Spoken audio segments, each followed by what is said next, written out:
Και επιστρέψαμε και είμαστε εδώ, είμαστε στον αέρα της ραδιοφωνικής Λέσχης 97,6.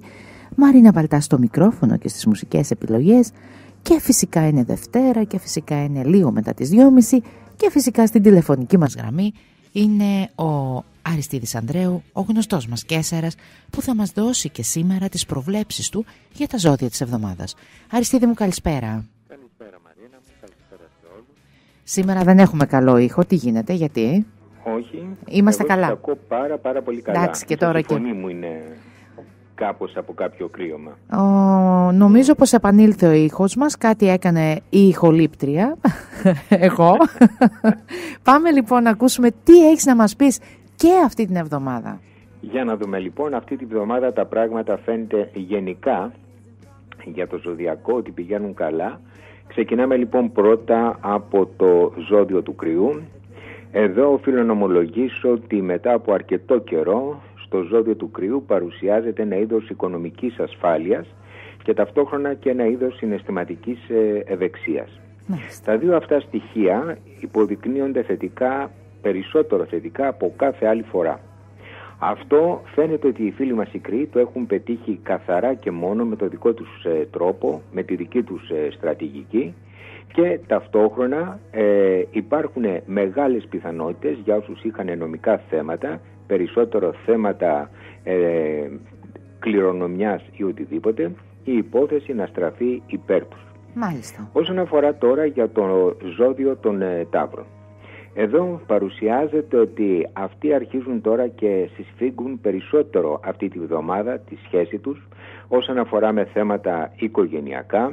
Εδώ βλέπουμε ότι περισσότερο και σε αυτούς επίσης θα υπάρξει μια κατάσταση οικονομικής ευρωστίας και αυτό θα οφείλεται στο γεγονός γιατί αυτοί έχουν αρχίσει να αντιμετωπίζουν τα πράγματα με πολύ πιο ρεαλιστικό και πολύ πιο πρακτικό χαρακτήρα. Κάποιοι οι οποίοι πιθανότατα να αντιμετωπίζουν κάποια οικονομικά θέματα, το πιο πιθανό είναι να συναντήσουν τρίτο άτομο, το οποίο θα τους δώσει, αν όχι μία υλική βοήθεια, τη συμβουλή το πώς πρέπει να διαχειρίζονται τα χρήματά τους καλύτερα. Ωραία. Όσον αφορά τώρα για το ζώδιο των Διδύμων, εδώ φαίνεται ότι οι φίλοι μας οι Δίδυμοι καταβάλαν μεγάλες προσπάθειες στο παρελθόν και πρόκειται να ανταμυθούν. Αυτό θα γίνει με δύο τρόπους, είτε με ένα ελαφρό χτύπημα στην πλάτη από κάποιους ανώτερους, είτε με την υλική ανταμοιβή. Αν πάλι κάποιοι δίδυμοι περιμένουν κάποια συγκεκριμένα θετικά νέα, κάποια καλή είδηση, να ξέρουν ότι θα την πάρουν. Όμως η συμβουλή την οποία θα έδινα στους διδύμους είναι ότι επειδή τα πράγματα μετά από πολύ καιρό αρχίζουν και πηγαίνουν καλά, για να μην χάσουν μελλοντικά φίλους και να μην δημιουργήσουν προβλήματα εκ του μη έχοντος, ας φροντίσουν λοιπόν καλύτερα να μην καβαλήσουν το καλάμι, πιστεύοντας δηλαδή ότι λύθηκαν ως διαμαγείας τα δικά τους προβλήματα. Και για να περάσουμε στο ζώδιο τώρα των Καρκίνων, στο ζώδιο των Καρκίνων έχουμε την αντιπροσωπεία, την ισορροπία έτσι, δύο δυνάμεων. Δεν είναι απαραίτητα, να το πω έτσι, η απουσία από τον αγώνα, δηλαδή οι φίλοι μας οι Καρκίνοι να απέχουν από κάποιον αγώνα, αλλά πρέπει να κάνουν μια ίση κατανομή δύναμης. Μπορεί δηλαδή να έχουν ακόμα και το ρόλο του διαιτητή μέσα σε μια σύγκρουση. Μπορεί ακόμα να δείχνει ότι για όσους είναι περισσότερο σε θέματα τόσο επαγγελματικά όσο και σε θέματα αισθηματικά, ότι είναι παγιδευμένοι στη μέση ενός διλήμματος. Δηλαδή τι να κάνουν, τι επιλογή να κάνουν, χωρίς όμως να υπάρχει αυτή τη στιγμή, αυτή τη βδομάδα, μια σαφή έκβαση. Το θέμα όμως είναι ότι η επίλυση αυτού του προβλήματος θα λυθεί σε σύντομο χρονικό διάστημα και σαφώς θα φέρει θετικά αποτελέσματα. Και για να περάσουμε τώρα στο ζώδιο των Λεόντων, εδώ φαίνεται ότι οι Λέοντες αυτή τη στιγμή αρχίζουν και οριμάζουν περισσότερο. Αυτό γιατί από τη μία πλευρά θέλουν να συνδέεται το δικό του ζώδιο με την επιτυχία, απ' την άλλη πλευρά όμως για πολλούς από τους φίλους μας τους Λέοντες τα χαρακτηριστικά αυτά μπορεί να μην ταιριάξουν αυτή την εβδομάδα με τα δικά τους.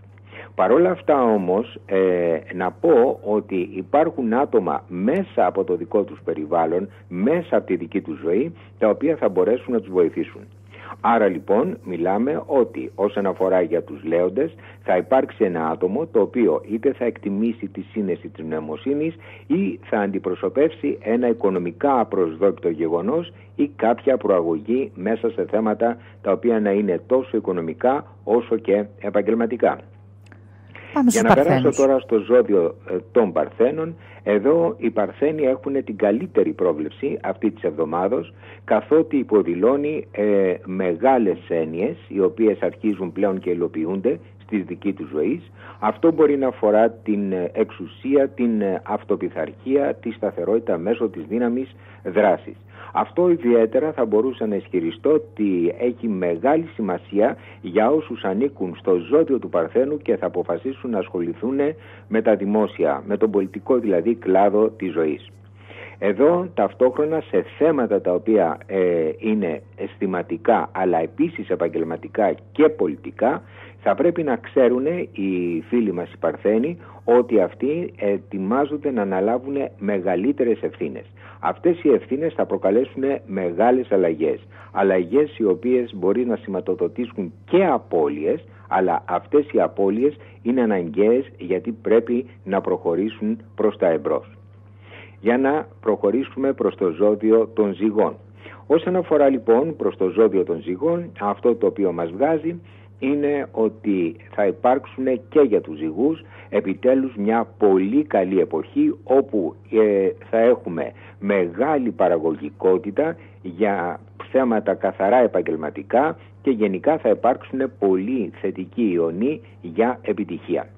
Συμβουλίο όμως όσον αφορά προς τους φίλους μας είναι να κρατήσουν τα μάτια τους ανοιχτά για νέες ευκαιρίες σταδιοδρομίας. Το μυαλό τους να είναι ανοιχτό σε νέες δυνατότητες και να ξέρουν ότι οι ανταμοιβές αυτές από τις ευκαιρίες θα έρθουν, αλλά δεν θα έρθουν αυλεποί. Φαίνεται ότι θα υπάρξουν νέοι σύμμαχοι και νέες επιχειρήσεις θα είναι πιο πετυχημένες αν αναλυφθούν ως συνεργασίες. Μάλιστα. Όσον αφορά τώρα προς το ζώδιο των Σκορπιών, αυτό το οποίο έχουμε είναι ότι θα παρουσιαστούν και εδώ ακριβώς θετικά άτομα τα οποία εγώ τα βλέπω περισσότερα ότι θα είναι ευαίσθητα άτομα με πολύ κοφτερό μυαλό και με πολύ μεγάλο επαγγελματισμό. Εδώ είναι το θέμα ότι αυτά τα άτομα είτε θα παράσχουν την βοήθεια όσον αφορά προς το ζώδιο των Σκορπιών ή θα χρειαστούν τη βοήθεια από τους φίλους μας τους Σκορπιούς. Εδώ όμως υπάρχει μία πολύ μικρή λεπτομέρεια. Το άτομο αυτό θα αποδειχθεί ένας ισχυρός σύμμαχος. Είναι ένα άτομο που σέβεται την νοημοσύνη των άλλων, αλλά δεν πρέπει όμως για κανένα λόγο να διανοηθεί, επειδή ζητάει την εμπιστοσύνη των τρίτων, δεν πρέπει για κανένα λόγο να επιχειρήσει ο άλλος να το εκμεταλλευτεί. Για να περάσουμε τώρα στο ζώδιο των εγώκερων. Στο θέμα του εγώκερου καταβάλλονται μεγάλες προσπάθειες αυτή την εβδομάδα για να αποφευθεί μια αποτυχία. Φαίνεται ότι αποφεύγεται, αλλά δεν είναι στο σημείο και στο βαθμό που οι φίλοι μας οι εγώκεροι το θέλουν. Δείχνει ακόμα ότι πολλοί θα πετύχουν βέβαια τους στόχους τους, αλλά όχι και στο χρονικό διάστημα το οποίο ελπίζαν. Γι' αυτό λοιπόν το λόγο θα πρέπει να λάβουν σωστά οι εγώκεροι στο μυαλό τους ότι η πρόοδος θα είναι αργή ή δύσκολη, αλλά από την άλλη πλευρά θα είναι δυνατή. Και για να προχωρήσουμε τώρα όσον αφορά προς το ζώδιο των υδροχόων. Για τους υδροχόους αυτό το οποίο παρουσιάζεται είναι ότι αυτοί νιώθουν ότι η ζωή τους είναι πέρα από τον έλεγχό τους. Νιώθουν ότι δεν μπορούν να λειτουργήσουν και γι' αυτό το λόγο πολλοί από αυτούς είναι εξαιρετικά συγκρατημένοι. Τόσο στο αισθηματικό κομμάτι όσο και στην ανάληψη του οποιοδήποτε ρίσκου. Αυτό φαινομενικά φαίνεται ότι μπορεί να είναι κάτι πολύ δυσάρεστο. Τόσο δυσάρεστο στην προσωπική ζωή όσο, πάλι και εδώ θα το υπογραμμίσω, στη διεθνή πολιτική, πάλι σε θέματα τα οποία είναι πολιτικά. Σε οποιαδήποτε όμως περίπτωση καλό είναι να βγούνε από τις δικές τους επιλογές, να πάρουν δηλαδή το τι πρέπει να κάνουν απόφαση και να ετοιμαστούν να κάνουν το δικό τους νέο ξεκίνημα προς τα εμπρός. Για μένα θα έπρεπε να περιμένουν για λίγο ακόμα χρονικό διάστημα μέχρι ότου να αλλάξουν οι όποιες καταστάσεις. Τέλος, για να περάσουμε στο ζώδιο των Ιχθύων, εδώ δείχνει ότι η προσωπικότητά τους αυτή τη βδομάδα εμπεριέχει πολύ πείσμα και φιλοδοξία.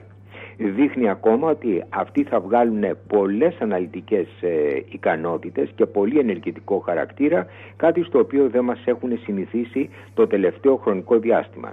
Πολλοί από τους Ιχθύες φαίνεται ότι έχουν πλέον αποφασίσει να κατευθυνθούν στον πυρήνα των ζητημάτων και να κάνουν ένα λεπτομερή, να το πω έτσι, έλεγχο και μια πιο ακριβή εκτίμηση επάνω σε κάποια γεγονότα. Πολλοί από αυτούς τους Ιχθύες αυτή την εβδομάδα φαίνεται ότι θα γίνουν εξαιρετικοί διαπραγματευτές. Μάλιστα. Λοιπόν, μια χαρά μας τα είπες νομίζω. Ωραιότατα ήταν, ειδικά για τους Παρθένους. Αυτό που μου έκανε εντύπωση ήταν ότι έβγαιναν πάρα πολύ, ποτέ δεν έχουν ξαναβγεί τόσο συχνά θέματα επάνω στην πολιτική. Μα δεν είναι τυχαίο. Πλησιάζουν εκλογές. Δεν είναι τυχαίο. Τίποτα δεν είναι τυχαίο.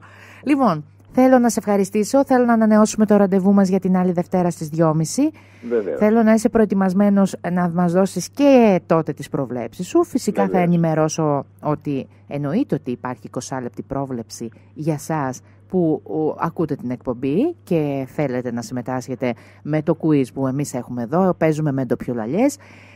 Αριστίδη μου, όποιος θέλει να βρει τον Κέσσαρα, πληκτρολογεί τώρα.gr ή astrotora.gr και αμέσως επικοινωνεί μαζί του.